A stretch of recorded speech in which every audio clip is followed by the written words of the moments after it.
नमस्कार, आप सभी का स्वागत है आपके अपने YouTube चैनल में जिसका नाम है साहित्य सौंदर्य। साहित्य सौंदर्य में आज हम पाठ गांधी, नेहरू, यासिर अराफात पढ़ने जा रहे हैं कक्षा 12वीं हिंदी इलेक्टिव के लिए, जो कि लिया गया है अंतरा भाग 2 NCERT की पुस्तक से। आज हम गांधी, नेहरू, यासिर अराफात, जो कि लिखा गया है भीष्म साहनी जी द्वारा, उनकी आत्मकथा आज के अतीत से लिया गया ये अंश पढ़ने जा रहे हैं। आज हम उनके नेहरू जी के साथ जो संबंध थे, जो अनुभव थे, उसे पढ़ेंगे कि कश्मीर में जब पहली बार लेखक नेहरू जी से मिले तो उनके व्यक्तित्व की कौन सी छाप उनके मन मस्तिष्क पर पड़ी। तो आइए पढ़ते हैं भाग नेहरू। यह भी लगभग उसी समय की बात रही होगी। पंडित नेहरू कश्मीर यात्रा पर आए थे। तो लेखक कहते हैं जिन दिनों में सेवाग्राम गया था उन्हीं दिनों में मुझे कश्मीर में जब मैं गया तो मुझे नेहरू जी से मिलने का अवसर भी मिला। तो वे कश्मीर यात्रा पर आए हुए थे जहां उनका भव्य स्वागत हुआ। किसका? नेहरू जी का। शेख अब्दुल्ला के नेतृत्व में झेलम नदी पर शहर के एक सिरे से दूसरे सिरे तक, 7वें पुल से अमीरा कदल तक नावों में उनकी शोभा यात्रा देखने को मिलती थी। जब नदी के दोनों ओर हजारों हजार कश्मीर निवासी अदम्य उत्साह के साथ उनका स्वागत कर रहे थे, अद्भुत दृश्य था। तो इससे पता चलता है कि कश्मीर में उन दिनों में नेहरू जी की बहुत ज़बरदस्त साख थी। वे उनके कश्मीर वासियों के चहेते नेता थे कि लोग इतनी बड़ी संख्या में झेलम नदी के किनारे उन्हें देखने के लिए एकत्रित हुए थे। लेखक कहते हैं इस अवसर पर नेहरू जी को जिस बंगले में ठहराया गया था वह उनके फुफेरे भाई का बंगला था। तो फुफेरे भाई के आग्रह पर वे भी पंडित जी की देखभाल में उनका हाथ बटाने वे उनके बंगले पर पहुंच गए। दिन भर तो पंडित जी कौन है? नेहरू जी को पंडित जी या चाचा नेहरू भी कहते हैं। दिन भर तो पंडित जी स्थानीय नेताओं के साथ जगह जगह घूमते रहे, विचार विमर्श करते रहे। लेकिन जब शाम को बंगले पर खाना खाने बैठे तो और लोगों के साथ लेखक भी जा बैठे। वार्तालाप सुनते रहे लेखक, और नेहरू जी को नज़दीक से देख पाने का उनके लिए यह सुनहरा अवसर था। लेखक कहते हैं उस रोज़ खाने की मेज़ पर बड़े प्रतिष्ठित, लब्ध प्रतिष्ठित अर्थात जाने माने नामी गिरामी लोग जैसे शेख अब्दुल्ला खान, अब्दुल गफ्फार खान, श्रीमती रामेश्वरी नेहरू और उनके पति आदि सारे बैठे हुए थे। बातों बातों में कहीं धर्म की चर्चा चली तो रामेश्वरी नेहरू और जवाहरलाल जी के बीच में बहस छिड़ गई। किस विषय पर? कि धर्म आखिर होता क्या है? हिंदू मुस्लिम धर्म है या कर्म ही धर्म है? तो धर्म क्या होता है, इस पर बहस छिड़ी। तो एक बार तो जवाहरलाल जी बड़ी गर्म दिलजोशी के साथ तुनक मिजाज होकर या तुनक कर बोले, मैं भी धर्म के बारे में कुछ जानता हूँ। रामेश्वरी चुप रही। शीघ्र ही जवाहरलाल ठंडे पड़ गए और धीरे से बोले, आप लोगों को एक किस्सा सुनाता हूँ। और उन्होंने फ्रांस के विख्यात लेखक अनातोले फ्रांस द्वारा लिखित एक मार्मिक कहानी कह सुनाई। तो ये कहानी किस पर आधारित है? धर्म पर। पिछली बार प्रश्न पूछा गया था कि जो कहानी नेहरू जी ने खाने की मेज़ पर सुनाई वो किस विषय पर आधारित थी, कि आखिर धर्म होता क्या है।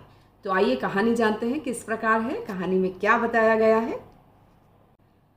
तो कहानी कुछ इस तरह है कि पेरिस के शहर में एक गरीब बाजीगर अर्थात जो रस्सी पर चलकर अपने करतब दिखाता है। पुराने समय में मनोरंजन का यही साधन होता था। तो बाजीगर नट रहा करता था जो तरह तरह के करतब दिखाकर अपना पेट पालता था, और इसी व्यवसाय में उसकी जवानी निकल गई और अब वह उम्र में बूढ़ा हो चला था, बड़ा हो चला था। अब क्रिसमस का पर्व था।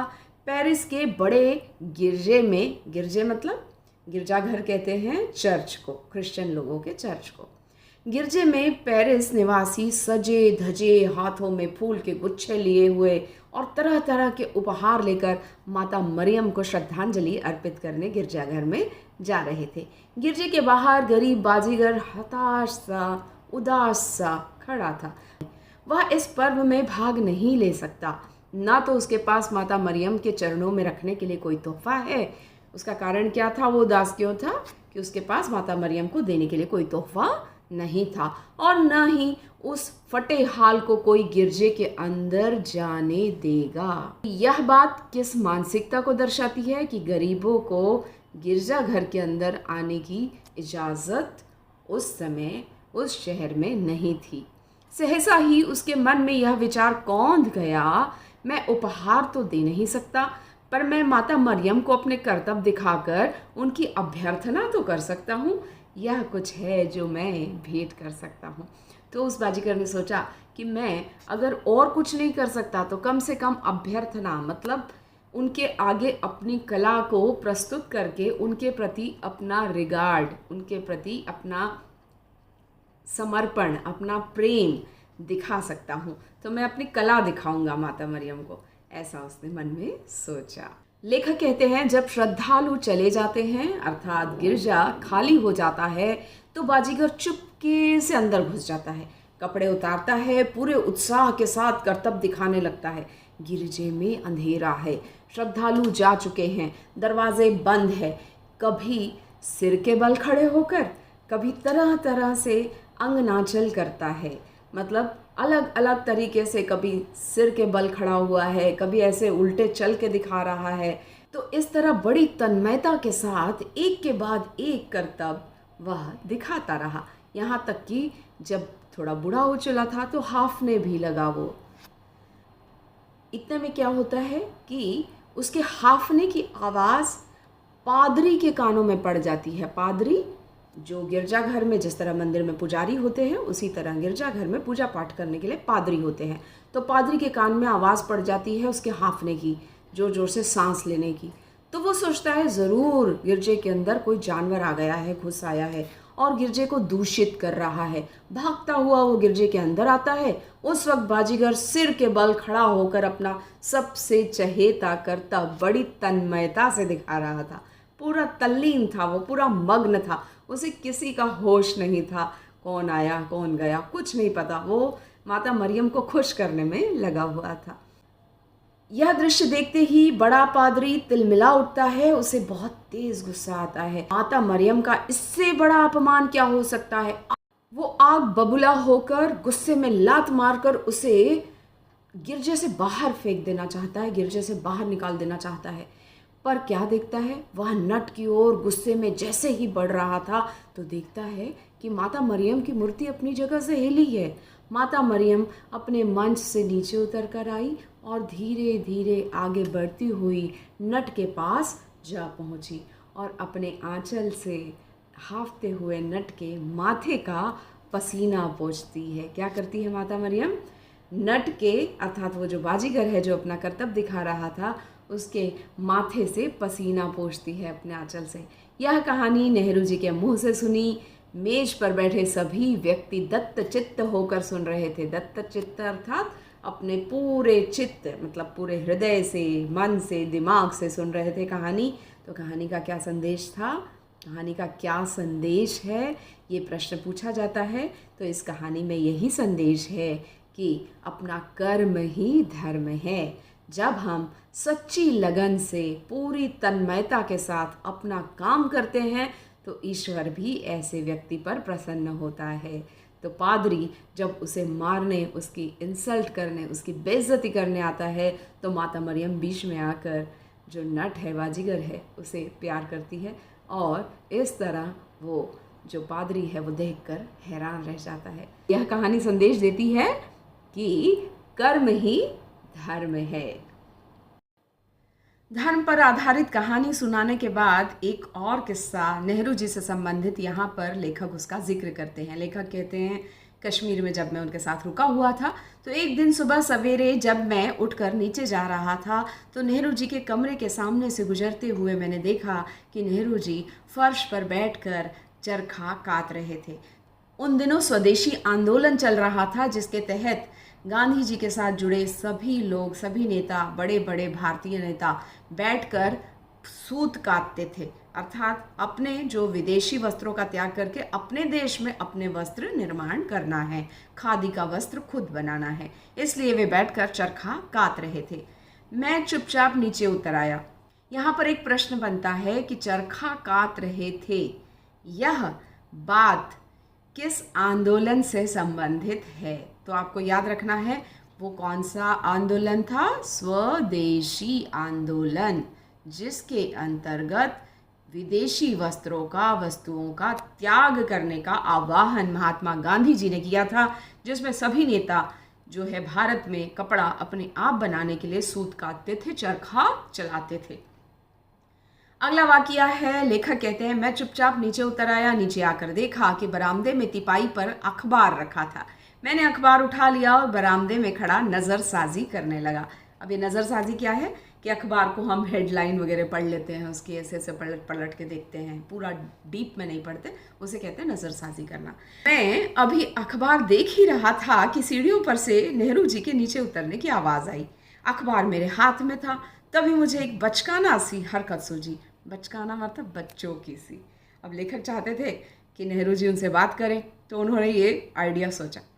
मैंने फैसला किया कि मैं अखबार को पढ़ता ही रहूँगा और तभी नेहरू जी के हाथ में दूंगा जब वे मुझसे मांगेंगे। अब नेहरू जी अखबार पढ़ना चाह रहे थे कि देश विदेश में क्या हो रहा है, स्वतंत्रता आंदोलन चल रहे हैं, तो उससे संबंधित अखबार वे पढ़ना चाहते होंगे, तो उनका मन था अखबार पढ़ने का।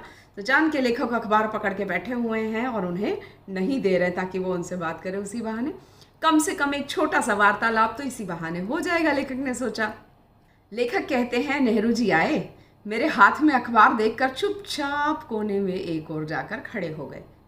वे शायद इस बात का इंतज़ार कर रहे थे कि मैं स्वयं अखबार उनके हाथ में दे दूंगा।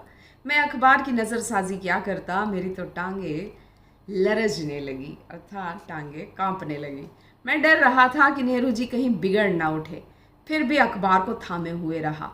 कुछ देर बाद नेहरू जी ने धीमे से कहा, बड़ी विनम्र आवाज़ में उन्होंने कहा, आपने यदि देख लिया हो तो क्या मैं एक नज़र देख सकता हूँ? तो इतनी विनम्रता इतने बड़े नेता में, इतने जाने माने नेता थे वो उस ज़माने के। तो यही हमें नेहरू जी के बारे में पता चलता है कि वे बड़े विनम्र स्वभाव के थे। लेखक पर नाराज़ नहीं हुए, जबकि उन्होंने लेखक से बड़े प्यार से, बड़े विनम्रता से कहा, यदि आपने अखबार देख लिया होगा तो क्या एक नज़र मैं भी देख सकता हूँ? सुनते ही मैं शर्म से पानी पानी हो गया और अखबार उनके हाथ में दे दिया। तो इस पाठ से महत्वपूर्ण प्रश्न हैं। पहला कि खाने की मेज़ पर नेहरू जी ने क्या कहानी सुनाई और वह कहानी किससे संबंधित थी? आपको कहानी अपने शब्दों में लिखनी पड़ती है।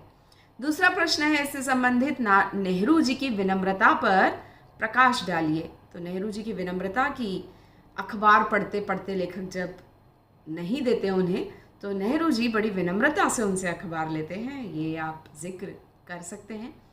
तीसरा प्रश्न इसमें स्वदेशी आंदोलन से संबंधित हो सकता है कि चरखा कातने का जिक्र किस आंदोलन से जुड़ा हुआ है? तो आपको याद रखना है स्वदेशी आंदोलन, विदेशी वस्तुओं का त्याग और स्वदेशी वस्तुओं का यहीं पर निर्माण।